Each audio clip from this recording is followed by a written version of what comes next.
ሰላም ተናስተልን ተመልካቾቻችን እንደምንዋላችሁ እንደምናመሻችሁ ከአንከር ሚዲያ ዝግጅት ክፍል ያክብሮት ሰላምታችንን እናቀርባለን። ዜናዎችን ይዤ መጥቻለሁ። መሳይ መኮንን ነኝ። ጎጃም ለአብይ አህመድ አገዛዝ ረመጥ ሆኖበታል። ለስድስተኛ ጊዜ ወረራ ፈጽሞ ለስድስተኛ ጊዜ አከርካሪው ተመቶ በከፍተኛ ኪሳራ እየሸሸ መሆኑን መረጃዎች ያመለክታሉ። ቋሪትን ለመያዝ ፈረስ ቤትን ለመቆጣጠር በ10 ሺዎች የሚቆጠር እግረኛ ሰራዊት ብረት ለበስ ታንኮችንና መድፎችን ታጥቆ በአራት አቅጣጫዎች ያለፈው ቅዳሜ የገባው የአብይ አህመድ ሰራዊት በፋኖና በህዝብ የተባበረ ክንድ እየተመታ መሆኑን ማረጋገጥ ተችሏል። ጎጃም ታሪክ ሰርቷል። የህዝብ ኃይል እስከ አፍንጫው የታጠቀውን የአብይ አህመድን ሰራዊት መክቶ መልሷል። በሌላ በኩል ፋኖ ላሊበላን ተቆጣጥሯል። ለሁለት ሳምንታት አድፍጦ የቆየው የፋኖ ኃይል በዛሬው ዕለት ከተማዋን በእጁ ማስገባቱ ታውቋል። በደቡብ ጎንደር ክምር ድንጋይ ጋሳይን ጨምሮ አንዳንድ አካባቢዎች ከአብይ አህመድ አገዛዝ ነፃ መውጣታቸውን ያገኘነው መረጃ ያመለክታል። እንግዲህ ከሁለት ቀን በፊት መከላከያ በጣም ከፍተኛ ቁጥር ነበር ቋሪትና ደጋዳሞትን ለመቆጣጠር የተንቀሳቀሰው። ነገር ግን በጅጋ በኩል የገባው ዝንድብ ከምትባለው ከተማ ማለፍ አልቻለም። በጣም በርካታ ጉዳት ደርሶበታል። በመከላከያ ተክተልትሎ ነበር የሄደው። ነገር ግን ከፍተኛ ዝግጅት አድርጎ ነው የጠበቀው ፋኖ። ከዚህ በፊት ገነት አቦ ደርሶ ነበረ። ቋሪትን ለመቆጣጠር ሙከራ አድርጎ ዝንድብን አልፎ ገነት አቦ ላይ ደርሶ ነበር። አሁን ደግሞ እንኳን ገነት አቦ ሊደርስ ዝንድብ ከምትባለው ከተማ ላይ በጣም ከፍተኛ ጉዳት ደርሶበት ወደ ጅጋ አፈግፍጓል። እንዲያውም አሁን ዛሬ ወደ 8 ሰዓት አካባቢ ጅጋ ድረስ መጥቷል። ወደ ዋናው ከአዲስ አበባ ጎንደር የሚወስደው አስፋልት መንገድ ላይ ያለችው የጅጋ ከተማ ከፍኖተ ሰላም ከተማ 12 ኪሎ ሜትር ላይ ርቀት ያለች ከተማ ነች። እዛ ላይ ከ8 ሰዓት በኋላ ከፍተኛ ውጊያ እየተደረገ ነው። ፋኖ እየገፋቸው ነው ወደ ፍኖተ ሰላም። ደጋዳሞት ላይ ከቋሪቱ በጣም በበለጠ ሁኔታ ደጋዳሞት ፈረስ ቤት ከተማን ለመቆጣጠር እንቅስቃሴ አድርጎ ነበረ። በጅጋ በኩል የሄደው ኃይል ተመቶ ቅቤ ገደል ማለፍ አልቻለም። ቅቤ ገደል ላይ በጣም ከፍተኛ ጥንቃቄ በተሞላበት ቦታውም ለመከላከልና መልሶ ለማጥቃት የሚያመች ቦታ ላይ ነበር የጠበቀው ፋኖ። ተመቶ ተመልሷል። እንግዲህ ያሰበውን የደጋዳሞትን ዋና ከተማ ፈረስ ቤትንና የቋሪት ከተማን ገበዘ ማርያምን መቆጣጠር አልቻለም። በላይኛው በኩል ደግሞ በአዴት በኩል ብራዳማ የሚባለው ቦታ ከሰከላ ከአዴት በደጋዳሞት የሚያማክል ቦታ ነው። እዛ ድረስ መጥቶ ነበረ። ነገር ግን በላይኛው በኩል የመጣው መከላከያ ሰራዊት አሁን ውጊያ ላይ እንደሆኑ ነው። በተለይ ጎጃም አሁን 5ኛ ቀኑ ነው፣ ቅዳሜ የጀመረ ነው። በጣም ከፍተኛ ቁጥር ያለው ሰራዊት ይዞ ስለገባ በአየርም በምድርም በተጠናከረ ሁኔታ ለመጨረሻ ጊዜ ደመስሳለሁ ብሎ ነው የገባውና ውጤቱን እንዴት መግለጽ ይቻላል? በተለይ ከደረሰበት ኪሳራ አንጻር አንዳንድ መረጃዎች እንደምንሰማው ከሆነ ከፍተኛ ቁጥር ያለው ያገዛዙ ሰራዊት በምርኮም በተለያየ መልኩ ከጥቅም ውጭ ሆኗል ነው። በፋኖች በኩል መጠነኛ ጉዳት እንደደረሰም ሰምተናል። የሚመጣጠን አይደለም በሁለቱ ወገኖች መሃል ያለው የጉዳት መጠን አጠቃላይ ሁኔታ። ከዚህ አንጻር ምን መረጃ አለ? እንግዲህ በቃላት ከተገለጸ ከዚህ የበለጠ ቃላት አይገልጸውም። ከፍተኛ የሆነ ምርኮ አለ። ከፍተኛ የሆነ የሰራዊት ቁስለኛና ሙት አለ።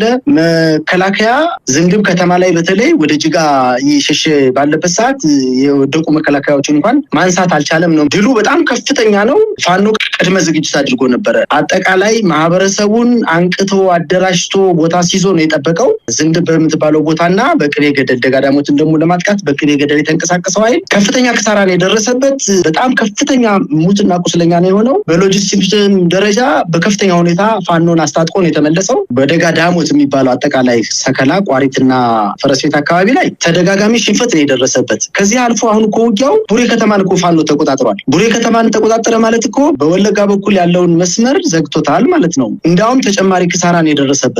ምናልባት በጥቂት ቀናት ውስጥ ፍኖተ ሰላምን የመቆጣጠር አቅም አለው የሚል ግምት ነው ያለኝ እኔ። አሁን ዛሬ ከዚህ በፊት ገፍተው ሂደው ከነበሩበት ቦታ እንኳን መድረስ አልቻሉም። እንግዲህ ከጅጋ ተነስተው ወይም ከፍኖተ ሰላም ተነስተው ጅጋ፣ ከጅጋ ዝንድብ፣ ከዝንድብ ገነት አቦ፣ ከገነት አቦ ገበዘ ማርያም ወይም ቋሪት ዋና ከተማ ነው በዋና መንገዱ ላይ ያሉ ከተሞች። መከላከያ በጣም ተመቷል፣ ከስሯል። ያሰበውን ማሳካት አልቻለም። ነገር ግን ፋኖ ገስግሶ ከቋሪት የተነሳው የፋኖ ኃይል ገነት አቦን አልፎ ዝንድብ ላይ ተገናኝቶ ከዝንድብ ላይ ከፍተኛ የመልሶ ማጥቃት አድርጎ ጅጋ ከተማ ላይ ደርሷል። ጅጋ ከተማ ማለት ደግሞ 12 ኪሎ ሜትር ነች ከፍኖተ ሰላም። በደጋዳሞት በኩል የተንቀሳቀሰው ኃይል ቅቤ ገደል የምትባለውን ወይንም 12 ወይም 13 ኪሎ ሜትር አካባቢ ላይ ነው ከፍተኛ መከላከል የገጠመው መከላከያ።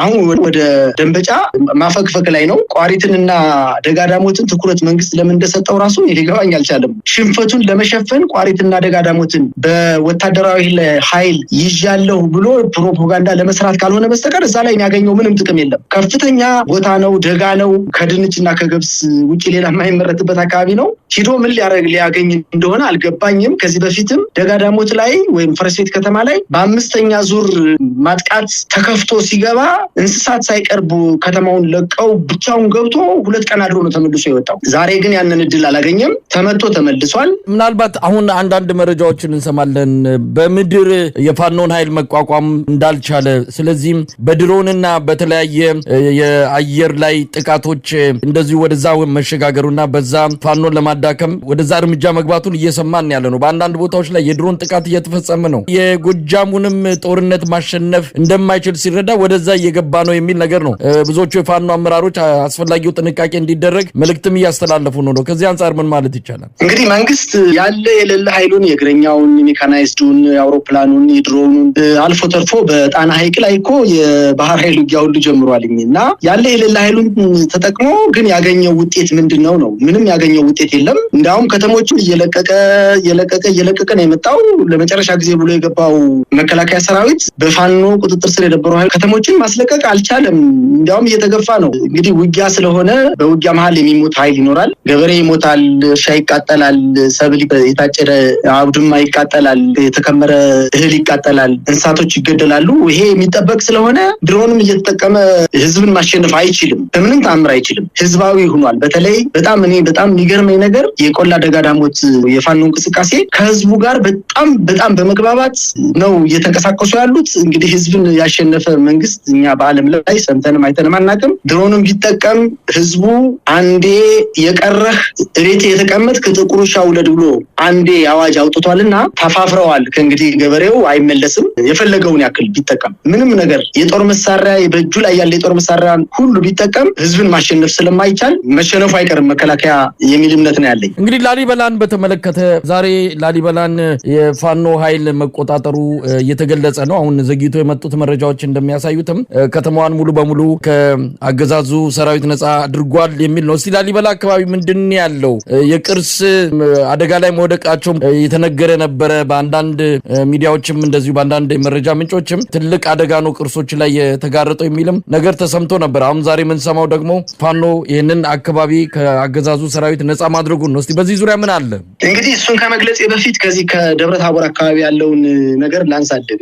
ምሳይ እንግዲህ ከደብረ ታቦር ከተማ ወደ ወልዲያ ስትሄድ ክምር ድንጋይ፣ ጋሳይ ከተሞች አሉ። ዛሬ ክምር ድንጋይ በፋኖ ቁጥጥር ስር ውላለች። ትናንትና ጋሳይ በቁጥጥር ስር ውላለች። ምናልባት ነፋስ መውጫ ከተማ ላይ በተወሰነ ቁጥር የመከላከያ ሰራዊት አለ። እንደገና ተሻግሮ ደግሞ ደብረ ዘይት ላይ ነው በዋናነት የመከላከያ ሰራዊት ማዝዣ ጣቢያውን አድርጎ ወደ ላሊበላም ወደ ወልዲያም ወደ ደብረ ታቦርም እየተንቀሳቀሰ ያለው። ላሊበላ ከተማ ውጊያው ከተጀመረ ከ15 ቀን በላይ ነው። ዙሪያውን ከቦ ፋኖ ውጊያ ያደርጋል። ነገር ግን መከላከያ ከከተማው ላይ ሆኖ መድፍና ከባባድ መሳሪያዎችን እየተኮሰ ራሱን መከላከል ላይ ነው የሰነበተው። በዚህ 15 ቀን ውስጥ የአካባቢው ሽማግሌዎች፣ ታዋቂ ግለሰቦች፣ የሃይማኖት አባቶች በሐውልቱ ላይ ከፍተኛ ጉዳት እየደረሰ ነው፣ በሚተኮሰው ከባድ መሳሪያ ንዝረት የላሊበላ አብያተ ክርስቲያናት ቅርሶች መሰንጠቅ አደጋ እየደረሰባቸው ነው ብለው ቢያመለክቱም ነገር ግን እምቢ ብሎ ከባባድ መሳሪያዎችን ብቻ ጠምዶ ከፍተኛ የሆነ በዙሪያ የሚገኙ ገበሬዎች ላይ እየተኮሰ ነበረ። እንግዲህ ውጣ ብሉት በሽማግሌ ተመከረ፣ በሃይማኖት አባቶች ተመከረ፣ በታዋቂ ግለሰቦች ተመከረ። ነገር ግን እንግዲህ ምከረው እምቢ ካለ መከራ ይምከረው በሚለው ብሂል መሰረት ፋኖ በከፍተኛ መስዋዕትነት በከፍተኛ ጀግንነት የላሊበላ ከተማን ከ6 ሰዓት ተኩል በኋላ ከተማዋ ገብቶ ተቆጣጥሯታል።